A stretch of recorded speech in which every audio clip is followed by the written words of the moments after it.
One evening, she said to her husband, "The food is almost prepared. Why don't you go get the boys and tell them to come in?" So he went out to get his sons and bring them back for family dinner.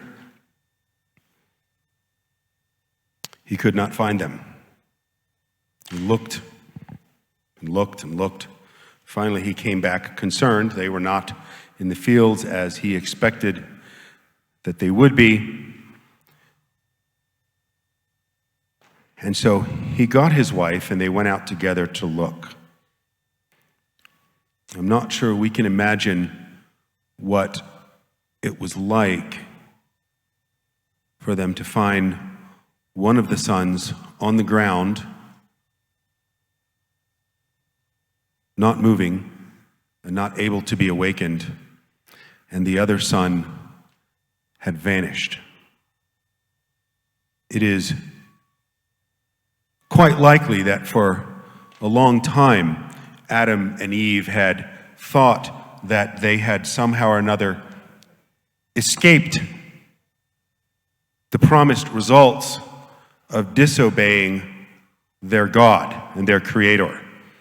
Because after all, he did say, "You will surely die." And they ate the fruit, and there were some consequences dished out, and Eve had given birth to some children in some pain, and Adam had surely had to work to provide for his family with the sweat of his brow, but they didn't die.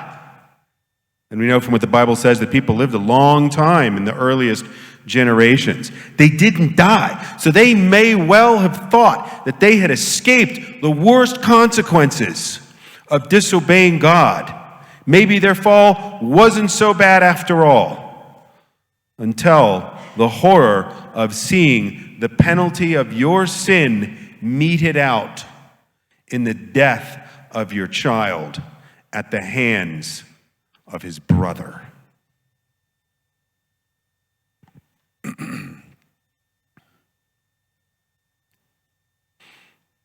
The early chapters of Genesis are spare and sparse and thin in some ways on detail. I wish there was more, but the Lord is in charge of his book, so he gave us just what we needed, no more, no less.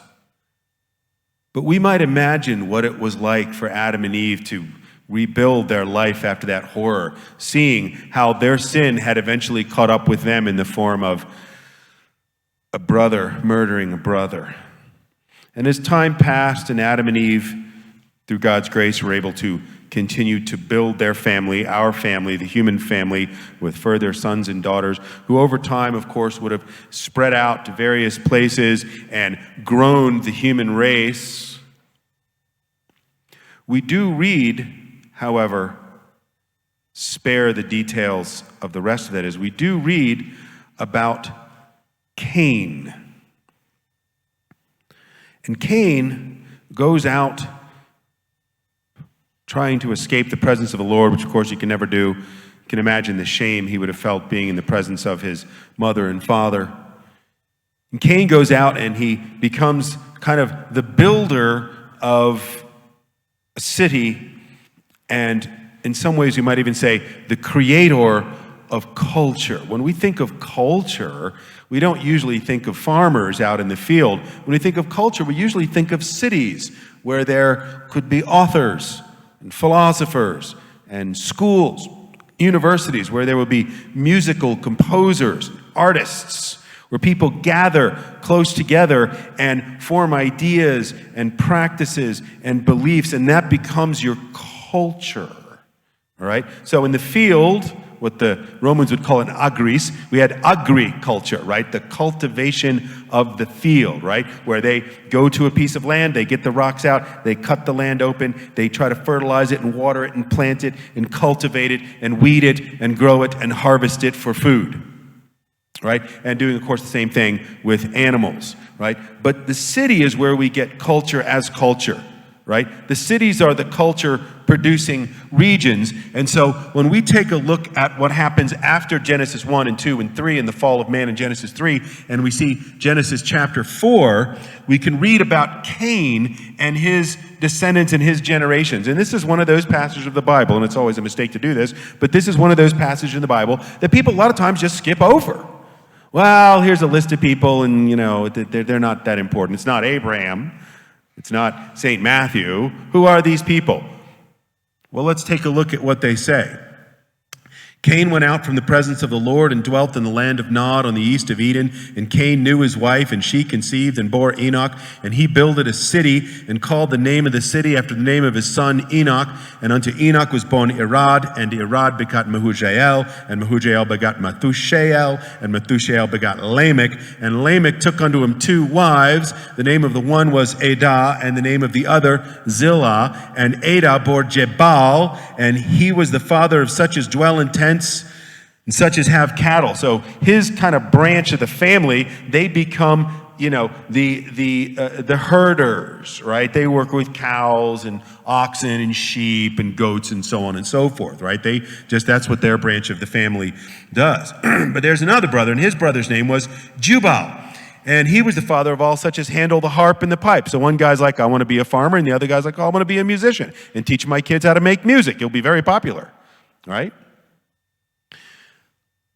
And Zillah, she also bore Tubal-Cain. So this is the other branch of the family, the other wife, and the other, descendant of Cain, an instructor of every craftsman in bronze and iron.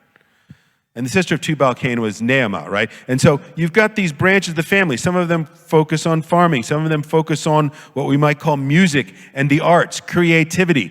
And then another branch that start making things out of metal, which is pulled out of the ground and clarified, usually by heat, of everything that isn't the bronze or the silver or the gold or the iron. This is the beginning of human culture, at least as far as it's laid out for us in biblical history, right? This is the beginning of culture.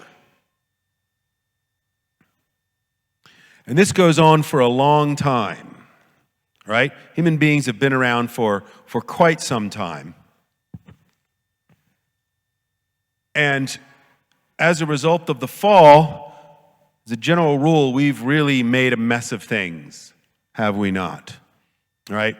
At a certain point in the book of Romans, the very beginning, this is in Romans chapter 1, the apostle Paul tells us what the core truth, the core reality of the human soul after the fall is, what we're really like.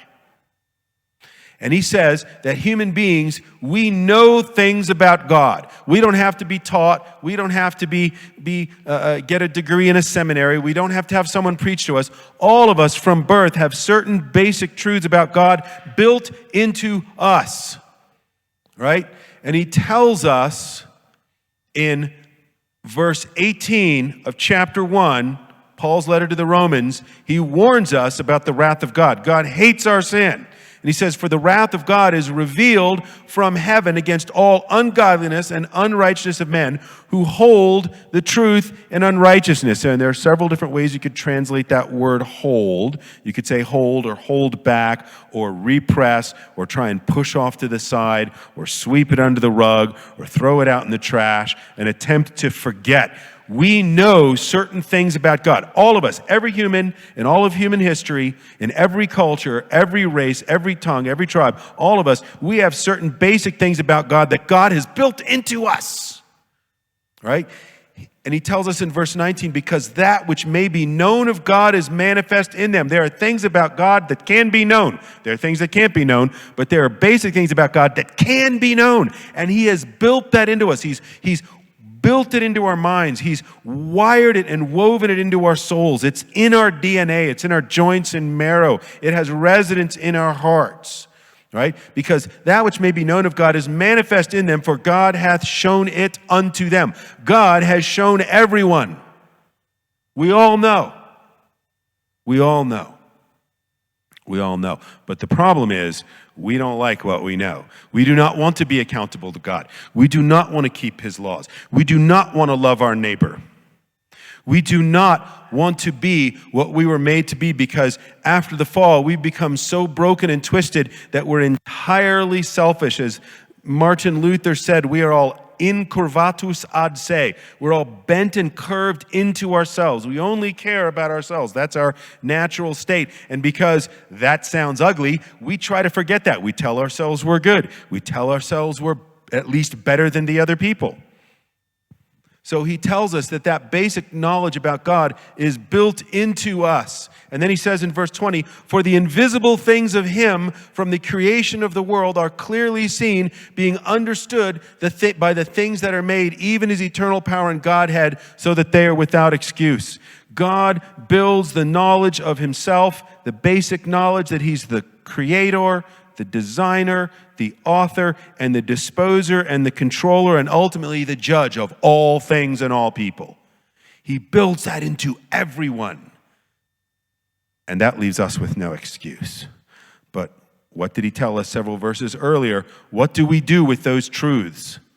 We suppress it. We try to forget it. We try to disremember it. We try to erase it from our minds. We tell ourselves all kinds of lies and stories and fables to tell us, no, that's not really true. That's just mythology. That was the olden days. No one believes that anymore. We have other explanations for things now. But what the Bible tells us, what God tells us is, I told you, you just refuse to remember. And so you try to forget. The same Paul that says this to the Roman Christians also, according to Dr. Luke in the book of Acts, has an interesting little conversation with a bunch of Greeks in the city of Athens. So here was a guy who traveled, right? Jerusalem, Rome, Athens. This guy got around and he interacted with his culture, and he studied his culture, and he biblically critiqued and theologically criticized his culture. But he does say that he knows that the Athenians know. So if you have a Bible, open it up to Acts chapter 17. If not, just follow along, right? Paul goes up to speak with the Athenians. Athens was the famous place where philosophy is invented in Western culture. All the great philosophers there, Plato and Socrates and Aristotle and some philosophers before them and a number of philosophers after them. And everybody knows that Athens is the city of philosophers, those who love wisdom, knowledge, and learning. So Paul goes there, right? And he's got his plan. He knows that the Athenians love hearing some new thing, some new philosophy, some new idea. And so they bring Paul up to what they call the Areopagus, the hill of their god of war, Mars, because that's where people would make speeches and have debates. Sometimes they'd have little trials up there. And this is where people traded their philosophical ideas. It's kind of like a university. And they bring Paul up there, and Paul begins speaking to them, and he says, well, when you guys brought me up here on the path up here, I saw you got this altar and that altar, and you got a little temple over here, and I can see you got a whole bunch of temples on the other hill, the Acropolis, and you've got little candles for this god and a little offering for that god and some fruit and some olives and some fish over here given to this god, and people are talking to their gods, and you got a statue of a god and a goddess and this and that. You guys are really religious. And they're like, that's right. We're godly people. We know there are gods. And he said, then I saw you had this one altar because you got this god and that god and the other god and all these gods. You've got another altar that says to the unknown God, just in case you missed one and forgot, and that God is offended and sends down a lightning bolt. Just a general coverage. Yeah, and whoever else is out there, this is an altar to you. And then Paul brilliantly says, I am here to tell you about him. You know that there's a God and that you may have offended him, and you don't know him. And you know that you don't know him. And you know that he knows that you know that you don't know him. I'm here to tell you about him. They're like, okay, let's listen to this guy. This is interesting. This is new. The Athenians loved something new. They loved ideas. They loved new things. And so Paul tells them, you should know better. God made everything. And he says in verse 26, and God has made all mankind, all nations of one blood. We're all one. One people with one God. And he says that God has controlled everything in the world and determined and appointed the times and the bounds of his habitation. And he says that God has arranged it that you would be seeking after him, but like you have a blindfold on, you cannot see him, you cannot find him, you cannot hear him. Now remember, this is the Paul that says all human beings are sinful and selfish and fallen and are always suppressing the truth about God. So it's not that they have a blindfold on that someone else put on, they put on the blindfold. Adam put on the blindfold, and none of us have been able to get it off. And so he tells them this, and they're listening. Okay, this all sounds interesting. This sounds good. This is a new philosophy, kind of an interesting religion, some unknown God. And he says that you should seek after the Lord, and maybe you might feel around out there and find him because he isn't far from any of you. You realize there's not a single person on earth right now that God is not right there. Right there is, right? He is not far from anyone. And then Paul does something interesting in Acts 28. He says, for in him we live and move and have our being. God is the one that gives us life, and we live because of him, right?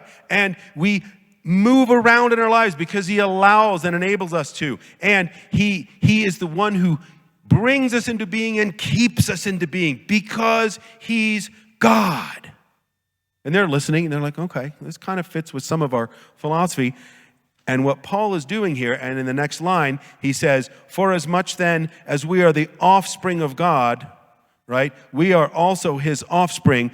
What Paul just did was from his memory, he quoted two classical Greek pagan philosophers who wrote philosophical poetry about the world and where it came from and the gods and so on and so forth. He's quoting Cleanthes and Aratus, probably, the hymn to Zeus and Phenomena. And he says, even your own pagan poets, the philosophers who don't know the one true God, they still say things that are true about that God they don't know in their own philosophy. He is the Father of us all. He's not far from any of us. And we are his offspring. We are his children. So the Greeks are, okay, I kind of like this guy. God's our Father. We're all little brothers and sisters down here in the world, all right? But then, being a good preacher, Paul has to lay down the hammer a little bit. Now he tells them he's just told them where they're right. Now he's going to tell them where they're wrong. And he says, for as much then as we are the offspring of God, I may be Jewish, you may be Greek. Over here's a Roman guy, there's a guy from North Africa, here's someone from Hispania, from Spain, but we're all brothers and sisters together under one God who's our Father. He says, for then, as we are the offspring of God, we ought not to think that the Godhead is like gold or silver or stone. He's probably pointing to their altars. This is not God. That's a piece of gold. This is not God. That's a piece of silver. This is not God. That's a stone. He had the greatest sermon illustration of all time. All he had to do was turn around behind him and point over to the next hill, the Acropolis, and see all the gigantic Greek pagan temples. He said, there's no one in your temple. There's no one here at your altars. You made your own gods. Does that make sense? Now the Greeks are getting a little irritated with him because he's telling them the truths that they have denied themselves from telling themselves. And he says, you should know that God is not made from gold or silver or stone.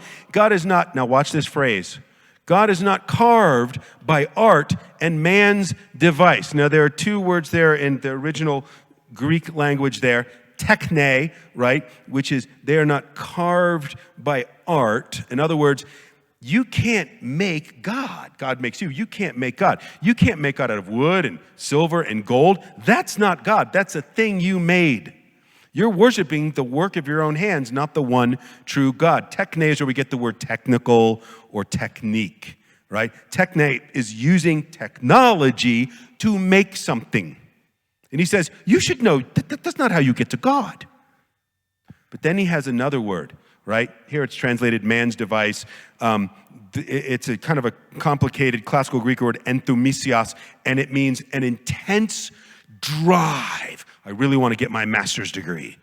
I really want to get married. I really want to have children. I really want to be a successful farmer. It's an intense drive, a desire to get something, go somewhere, do something, have something that you either don't have or had and lost. Like you're in love with a girl, you ask her to marry you, she says yes, but then she leaves you. And you are filled with enthumisios, this burning drive, this desire to get back what you lost. He said, you should know better. God is not a thing you can make with your technology. And you will not find him with all of your intense desire and drive for philosophy and religion. You will never find those things. You can't do it. Now you can put the first slide up there, Jack. What does this have to do with classical education? Long time ago, an African theologian said this. He asked this question: what has Athens to say to Jerusalem? Why do we have to study pagans of any kind? Why would we want to do Socratic dialogue to help our students learn? That's pagan. That's from an old Greek pagan philosopher from the years before Jesus. Why would I ever want to listen to music that was made by a pagan, even if I like the sound of it? Why would I look at a pagan's painting or study the philosophy of someone who doesn't know the one true God? Can they offer anything at all? Because Athens was understood in the ancient world to be the city of philosophy, wisdom, and learning. But Jerusalem, the city of peace, was the city of God and the city of Jesus. What possible thing could the pagans say to the Christians? We have something for them, the gospel. What do they have to offer us? This is something that is right at the heart of classical Christian liberal arts education, which all of you are hearing more and more about. And what I want to do is I want to give you two things to look at and think about. So, Jack, we can have the next slide, please. Most people who study Western culture a little bit, European culture is what I really mean by that, have seen this image, this painting. In America, every classical Christian school has this on every wall. It's a famous painting by an Italian Renaissance painter named Raffaele di Sanzio. I've been in this room many times. I've seen this painting. I've taught the painting in the presence of the painting. I live in Italy in the summer and run a study abroad program there where we study European Renaissance art and classical Greek and Roman culture. And this painting is actually quite large. It's not small. It's, about 30 feet across and 15 or 18 feet high. Off on the left side of the screen there, you can see the door cut. That door there is about 12 feet tall, right? And all the tourists are standing there and they're taking their selfies. Woo, No one actually looks at the art in Europe. They just go and take a selfie to say that they went there. They bought the plane ticket or the cruise ticket and bought a bunch of expensive hotel rooms and Ubers and food. And they don't look at the stuff or experience stuff. They just want to show that they were there without actually being there, right? So I tell my students when I take them to Italy, first day in any of the cities, no phones, just walk around. Just experience the city the way that people have perhaps for thousands of years. You don't need your phone. You can get your phone later. Right? And so we look at this painting, and it's very famous. It is painted in the rooms that were the rooms of Pope Leo X, right? These are called the Stanze di Raffaello, the Raphael rooms. He painted a whole series of rooms in Pope Leo X's kind of private apartments where he would meet with some of his advisors and he would read and study and dictate things. This is actually quite likely this was the room where Pope Leo, gave out the decree, kicking Martin Luther out of the church and condemning him and so on and so forth. This is probably the room where that happened. And they had Raphael do a series of paintings, and Dr. Williams is going to talk to you about some of the other ones that have become kind of central in European culture. But we can learn something from this painting and then the other one that I'm going to show you that helps us think theologically about culture and whether Athens has anything to say to Jerusalem. Okay, and so all of these figures here are in what is called the Scuola di Atene, the School of Athens. And it's not a real school, it's imaginary. As a matter of fact, many of these people could have never met. In the very back, in the center, are Plato and Aristotle, the great fathers of philosophy in the Mediterranean area, right? And there's all kinds of other philosophers. As a matter of fact, if you go to the next slide, you'll see that scholars who have nothing better to do have tried to figure out who all of these people are, right? Well, this guy's Plato and that guy's Aristotle. Who's that? Go ahead and go up to it. Don't worry, there's no test on this at the end, right? Okay, go ahead and give me the next slide there, Jack. You can put the next one up. That'll go back to the image, all right? So people have tried to figure out who all these people are, and in the back, in the center, it's Plato and Aristotle, who are like the original Greek philosophers, and kind of laying on the steps in front of him is probably Diogenes, and off to the left are some very important literary artists, and off to the right are some philosophers and astronomers and astrologers. There's a Persian in there. There are several Africans in there from Alexandria and Algeria and North Africa. There's actually a female in there named Hypatia, who was a brilliant mathematician and philosopher in North Africa. Just right around 1800 years ago. So what Raphael is doing in the European Renaissance is he's painting all the great thinkers, the artists, the philosophers, the people that we would now probably call scientists, who are trying to understand everything and make sense of their world and make things that are good, that are true, and that are beautiful. And that's what they are doing. So in the very back, we have Plato and Aristotle. And any person in the 16th century that walked into this room would have easily recognized Plato and Aristotle because they had what they called an iconography of the figures. In other words, if I show you a picture and it's a man with brown hair about this long and a little beard, and he's got a bunch of thorns around his head, you know that that's a picture of Jesus. No one says, oh, there's Judas. That does not happen, right? If I show you a painting of a woman holding a man dead in her arms and she's wearing a blue robe with a red interior and she's weeping and sad, that's Mary and the dead Christ, usually called La Pietà, right? So you recognize these things, right? If you lived in China in the 60s and 70s, they had paintings of Chairman Mao, the head of the communist government, everywhere. No one said, who's that guy? Well, you would be dead if you said that, actually, right? Yeah, everyone recognizes that, right? Famous people you can recognize. I live in Los Angeles, strangely enough, right? And I see celebrities. They're just kind of around, and they come up to me and ask for my autograph sometimes. Right? Yeah, you see people, you recognize them because you saw them in a movie or a poster or a television show or something like that. And so anyone in the Renaissance where they had a revival of classical learning, and many of the people would have identified themselves as believers in God, they were Christians of one stripe or another, they would have gone in there and they would have seen that these two guys in the back were Plato and Aristotle, because no one had seen Plato and Aristotle. They'd been dead for nearly 2,000 years, but they had been painted and sculpted so many times that there was a way of understanding what they looked like. Does that make sense? Right? And so what happens is that everyone goes in and they know that that's Plato and Aristotle, but they also know it's someone else, because anyone living in, late 15th and 16th and even 17th century Rome who had gone into the Vatican complex with St. Peter's Basilica, which is the largest church in Christendom, and then off on the side, all the different, basically like arms of the Roman Catholic Church, would have also recognized that Plato, who was also kind of at the same time really Socrates, the student and the teacher kind of become one literarily, that guy on the left, Plato, is actually painted from a model. And that model was a man named Leonardo da Vinci. Leonardo da Vinci's face, his bald head, his beard, his wise brows, his piercing eyes, is Plato talking to not just Aristotle, but Michelangelo, the other famous living Renaissance artist. And Leonardo and Michelangelo and people in their generation could have walked in there, oh, there I am. Yeah, they think I'm Plato, right? Anyone who would have been in this room would have been an educated person and would have immediately recognized Leonardo and Michelangelo. Those are two of the top three great Renaissance artists. There are hundreds of them, but these are the top two, right? You have Leonardo da Vinci, and you have Michelangelo, and then who's the third one? Raphael, who painted this.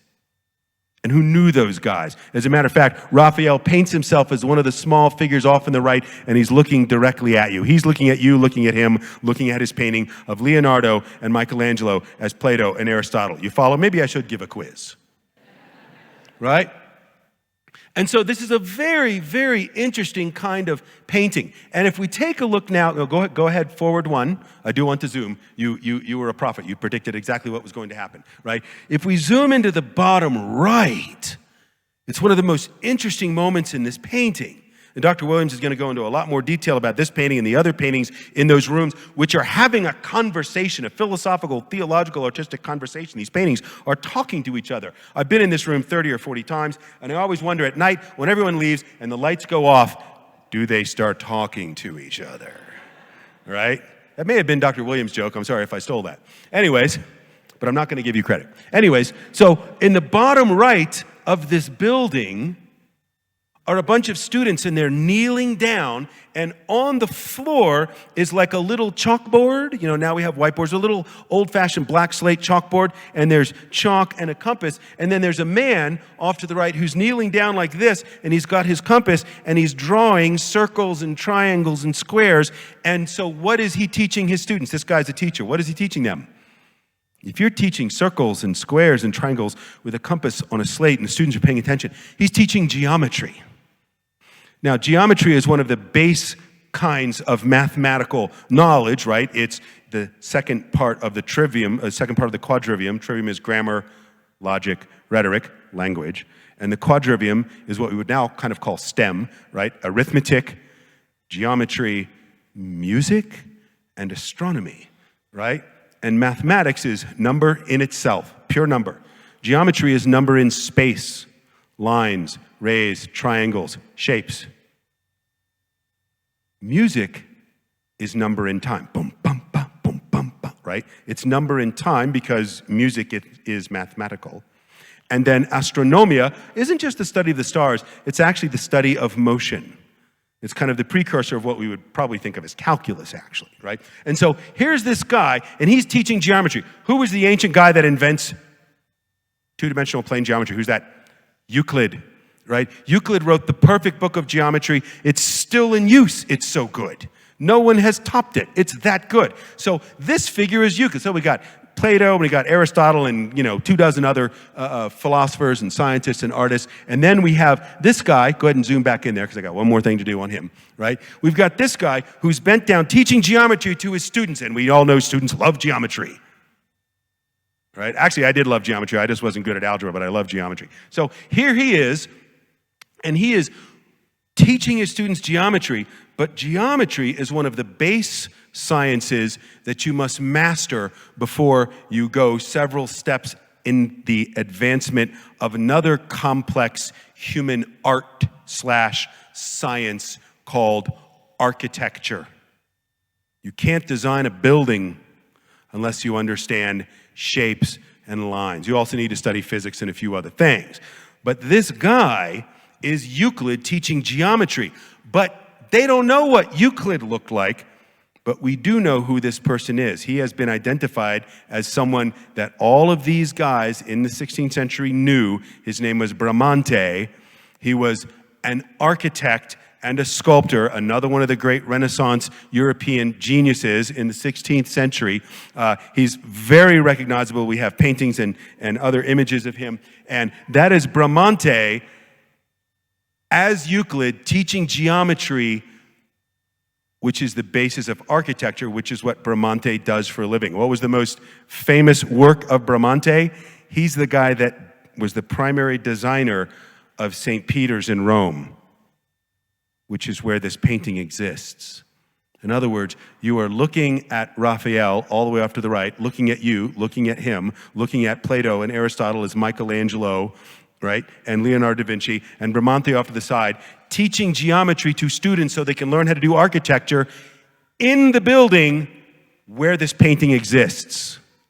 Now, go ahead and zoom back out on that one on the next slide there. This is a strange, go back one more. This is a strange kind of a building, right? Go back one more for me. Yeah, no, back. The other back. Yeah, there you go. That's it. Okay. This is a kind of an indoor-outdoor space like you get in Italy and Greece, where the weather, like Nairobi, is very, very pleasant, right? There's a nice breeze. It's sunshiny and bright. It's beautiful, beautiful weather, right? This building is kind of a building, but it doesn't really have the roof on it yet. It's kind of indoor-outdoor open, kind of like the marketplace where Paul was when he was trying to explain the gospel to them. This building doesn't exist. And these people could have not met because some of them are separated by centuries. So it's an imaginary painting, the School of Athens. But what Raphael is imagining is, what if we got all of the great thinkers and their ideas and their art together in one place? And that's why he calls it the School of Athens. Now you can go ahead. This is one of the last rooms that I take people through when I take people on tours through the Vatican and Rome. We also, early in the morning, go into St. Peter's Basilica, which is massive beyond belief. Next slide. And if you go from St. Peter's Basilica into the Raphael room, one more slide, please, then you realize that the School of Athens is actually the church. And the church is the School of Athens. Raphael's artistic and philosophical and theological point, because the painting is an argument. His point is this: all truth, even truth discovered by pagans, all art, all culture, everything produced by humans that has any part that is good, true, beautiful, it's all God's. God invented goodness, God invented truth, God invented beauty. Goodness, truth, and beauty are perfectly found in only one man, the man Jesus Christ, God incarnate, right, in whom we believe and in whose promise we trust if we are believers. And what Raphael is doing is he's saying all the knowledge that you think of as pagan, it's just God's knowledge that he graciously brought to us through people who didn't know him. And they suppress the truth of the knowledge of God, but truth always bubbles back up. It always makes an appearance, because you can never really get rid of truth. The problem of when you try to forget something, like if I tell you, try to forget the first name of your speaker right now, Grant, and I say, forget that. Some of you are like, I'm already out of here, right? Okay. If I tell you to forget my name, Grant, in order to forget it, okay, forget Grant. Oh, I just said his name. All right, I'm just not going to remember his name. Right? And the harder you try to forget something, the more you're like someone walking backwards, trying to scrape out your tracks, but you still leave a mark. And God has left those marks on us, and we see them even in pagan art and philosophy. All knowledge, all truth, all goodness, all wisdom, all beauty ultimately belongs to the church, and the church does not need to fear recognizing those good things from God, even if they come through a pagan. We must learn how to disentangle truth from error, goodness from wickedness, and beauty from ugliness. But God made goodness, truth, and beauty, and we have no need to fear looking at them. So this is one of the most famous paintings in all of human history. Can I get the next slide next? This, unless you were with me at the conference in Uganda, you have not seen this before. This is a fairly recently uncovered fresco. It's painted on the wall in a small Roman domus in a house at the bottom of Mount Vesuvius, which in AD 79 exploded, right? Killing everyone around it, wiping out Pompeii and Herculaneum. Some of you may have traveled there at some point, and killing all the inhabitants and then burying the cities under dozens of yards of ash. Right? And they began to excavate those cities in the 18th and the 19th century. And now it's a big place where tourists go to see a Roman city that's actually quite well preserved. It was never sacked or attacked. It just got covered when all the people were killed by poison gas from the volcano. Right? So there's a couple of things going on here. There are kind of like four zones in this painting. Off to the right, there's a shade structure, right? So it must be a hot, sunny place. In the middle, there's like a raised platform like this, like a dais or a stage, and there's a couple of guys sitting up there on the stage. 3 guys, in fact. They're sitting down. They're leaning forward, looking and listening and perhaps talking. The one in the middle is holding a staff, which in almost every culture is a sign of some kind of power. Right? And then just below them and just to the left of that is a woman who is kneeling with her hands clasped together, looking up at them. She's a supplicant. She's praying or begging or asking, please, I have no money, don't throw me in jail because I can't pay my taxes, or something's going on. She's begging these, obviously, men who are in a position of power. They're raised up. And then off to the left there is a table with several Roman soldiers around it. So this goes back to Roman times. It's a Roman house. It was not built or painted after AD 79 because that's when this area was destroyed and buried. So it's AD 78 or earlier. We don't know how early. And then off to the far left is a crowd of people who are some of them are watching what's going on and other ones don't care. It's a crowd. Some people know what's going on, some people don't care. All right? Okay, going on to the next slide for me.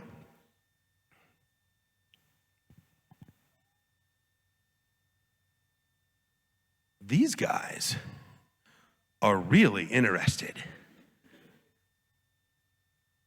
They're a little weirdly proportioned. They have the world's smallest legs and the world's largest heads, right? But they're very, very interested. Now, go back one slide.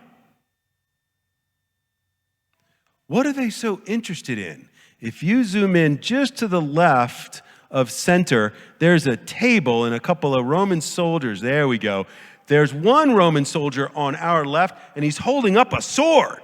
That's not good.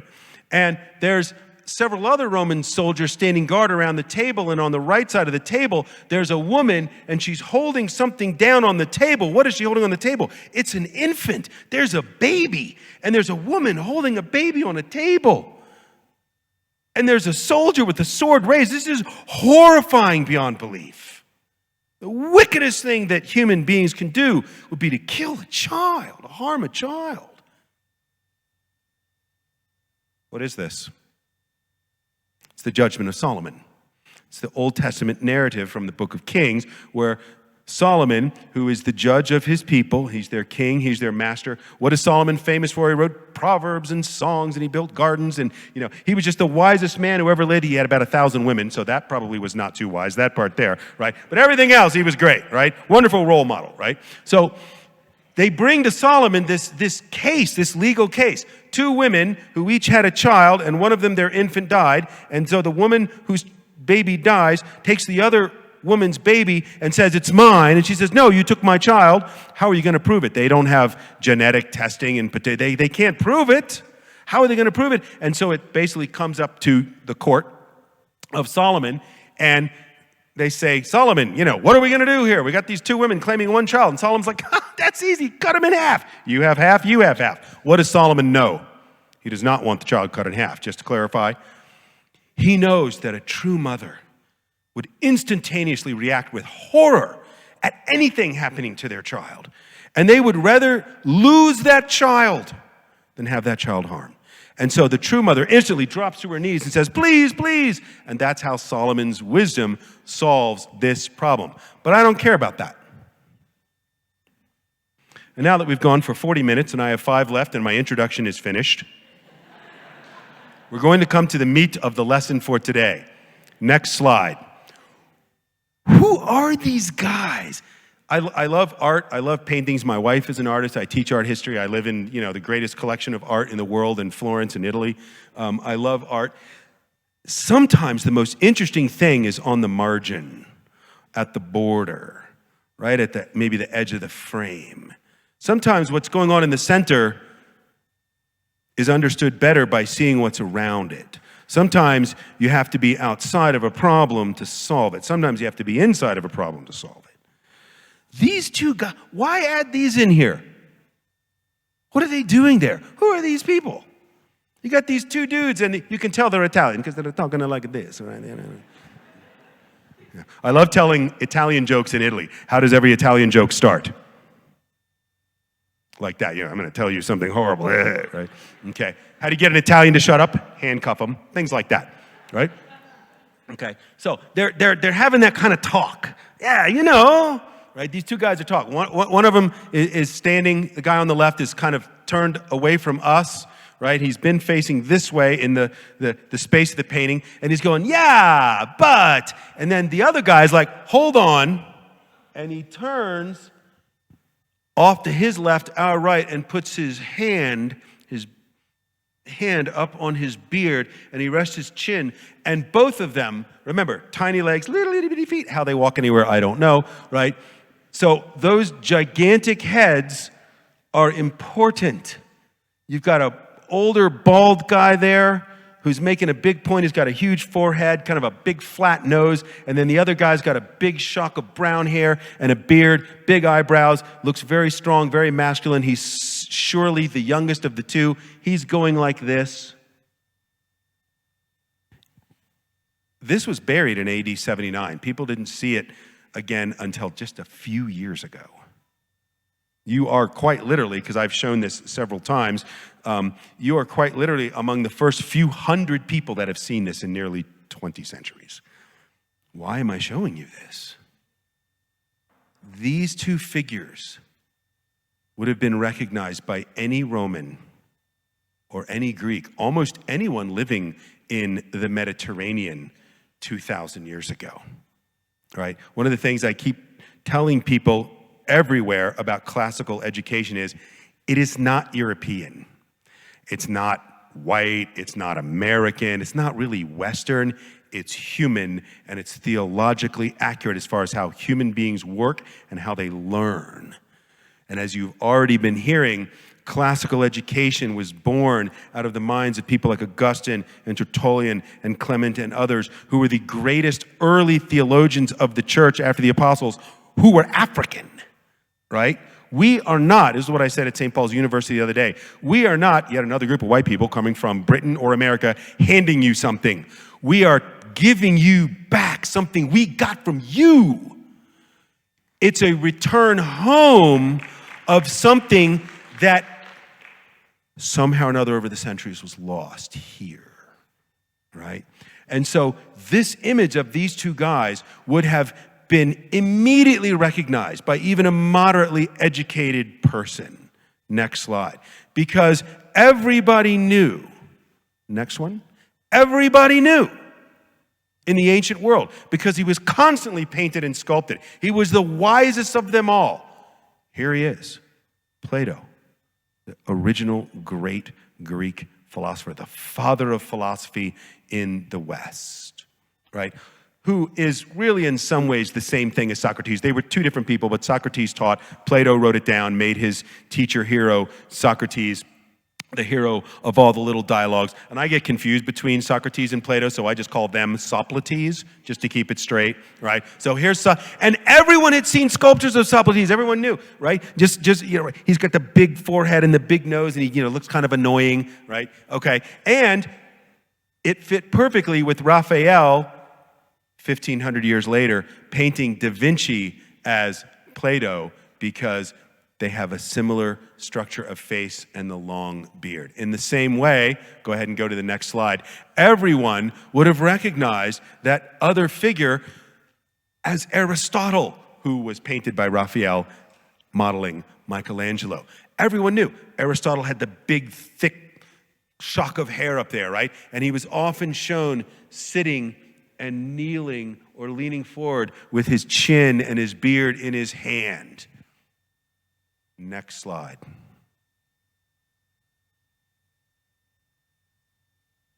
Whose house was this? We don't know. Who painted it? We don't know.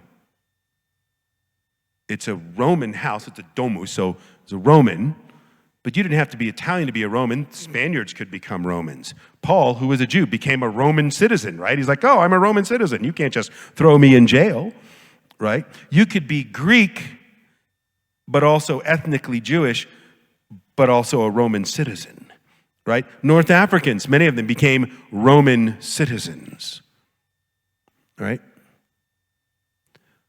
So whose house was this? Was this a Roman Jew's house? And he said, paint an Old Testament scene of Solomon on my wall. Was this a Roman Christian's house? Christianity is spreading rapidly. The New Testament is still being composed, parts of it in AD 79, I believe, right? Maybe it was a Christian's house. Maybe it was a Jewish guy who had become a Roman citizen and converted to Christianity from paganism or Judaism. We have no idea, but we do know this. Whether the painter was Christian, Jewish, Roman, African, or anything else, or Greek, we have no idea. We don't know who owned the house, but we do know this. When you look at these people, what are they experiencing? One guy's talking, Plato, Socrates, hey, come on, it's like this, it's like this. And Aristotle's like, wait. look at that. What's the look on their face? I mean, this is a 2,000-year-old fresco. It's peeling. It's old. It's also on a small screen far away. What do their faces look like? They are astonished at the wisdom of Solomon, which is the wisdom of God. This painting is a commentary. It's a theological argument. When a pagan comes across the wisdom of God in goodness and truth and beauty and justice and holiness, the pagans are shut down. They are astonished. Plato knew nothing that he didn't get from God. And that is how classical Christian education works. Thank you.